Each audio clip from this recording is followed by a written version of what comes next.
In Psalm 139, verse 14, David expresses that he is fearfully and wonderfully made, which is a truth that I think is applicable to each of us as well. Every person is simultaneously a wonderful creation of God, and yet deeply flawed and wounded by sin. It's like a beautiful mirror meant to reflect its creator, yet with a crack in it.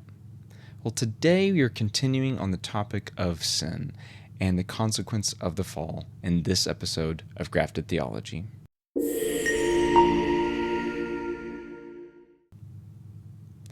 Genesis 3:6 says, "The woman saw that the tree was good for food and delightful to look at, and that it was desirable for obtaining wisdom. So she took some of its fruit and ate it. She also gave some to her husband who was with her, and he ate it." Then verse 7 says, "Then the eyes of both of them were opened, and they knew they were naked. So they sewed fig leaves together and made coverings for themselves." We see here that this initial act of disobedience brought shame to the first couple as they became aware of their nakedness. Then continuing into verse 8, it says, "Then the man and his wife heard the sound of the Lord God walking in the garden at the time of the evening breeze, and they hid from the Lord God among the trees of the garden." So something changed in their relationship with God and their view of themselves, since they demonstrated fear, shame, and guilt when they attempted to hide from God. Verses 12 and 13 continue by saying, "The man replied, 'The woman you gave to be with me, she gave me some fruit from the tree, and I ate.' So Lord God asked the woman, 'What have you done?' And the woman said, 'The serpent deceived me, and I ate.'" Adam blamed Eve, and by implication, God. He was pointing to her and saying, "This is the woman you gave me."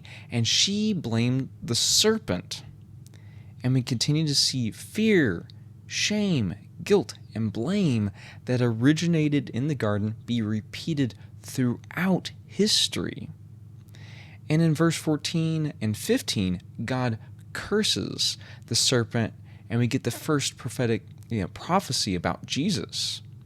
"I will put hostility between you and the woman, and between your offspring and her offspring. He will strike your head, and you will strike his heel." And now we're getting introduced to the consequences of sin for the first couple. Genesis 3:16 through 24 says, "He said to the woman, 'I will intensify your labor pains. You will bear children with painful effort. Your desire will be for your husband, yet he will rule over you.' And he said to the man, 'Because you listened to your wife and ate from the tree about which I commanded you, do not eat from it. The ground is cursed because of you. You will eat from it by means of painful labor all the days of your life. It will produce thorns and thistles for you, and you will eat the plants of the field. You will eat bread by the sweat of your brow until you return to the ground, since you were taken from it. For you were dust, and you will return to dust.' The man named his wife Eve because she was the mother of all living. The Lord God made clothing from skins for the man and his wife, and he clothed them. The Lord God said, 'Since the man has become like one of us, knowing good and evil, he must not reach out and take from the tree of life, eat, and live forever.' So God sent him away from the Garden of Eden to work the ground from which he was taken. He drove the man out and stationed the cherubim and the flaming whirling sword east of the Garden of Eden to guard the way to the tree of life." All right, this is a long passage, but we see that the consequences of the fall mark a pivotal moment in the relationship between humanity and God. It also significantly impacted the ability of humans to fulfill our responsibilities as image bearers, as we see in Genesis 1:26 through 28, where it describes the creation of humanity in the image of God, emphasizing the responsibility to exercise dominion over the earth, to be fruitful and multiply, and to subdue it. The pain in childbirth makes being fruitful and multiplying more difficult, while his labor becoming toilsome makes the task of subduing, stewarding, and cultivating the earth more challenging until returning to the very ground from which we were formed. Also, they were evicted from God's presence, as well as revoked of access to the tree of life in the garden. However, one of the most significant consequences of their sin was and is death. Paul explains that sin entered the world through one man and death through sin in Romans 5:12.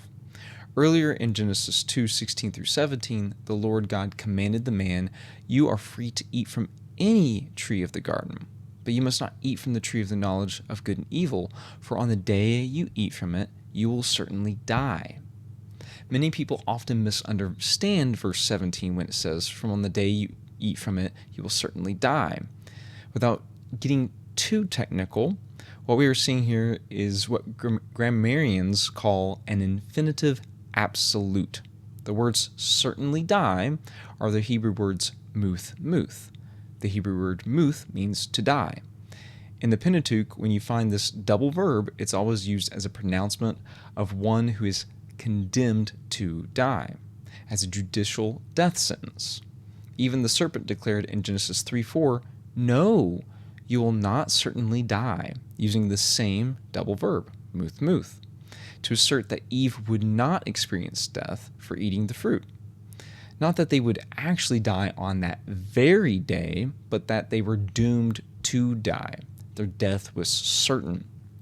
And as Genesis 3:22 through 44 mentioned, Adam and Eve were kicked out of the garden and were prevented from eating of the tree of life, lest they live forever, having immortality in their sinful state.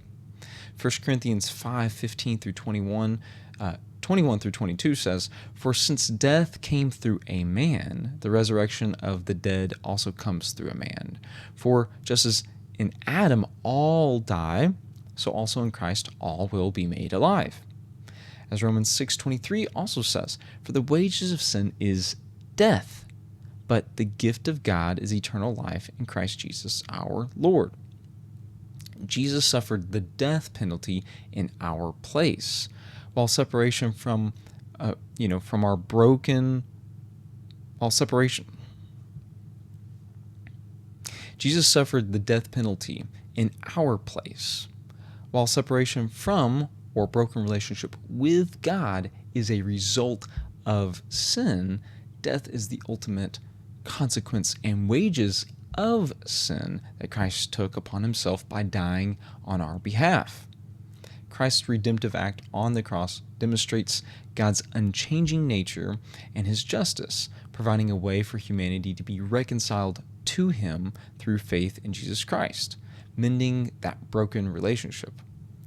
God created people for a relationship with himself and one another in this good creation.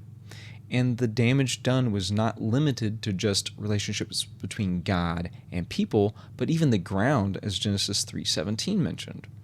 Despite its magnificence, creation is not as it was originally created.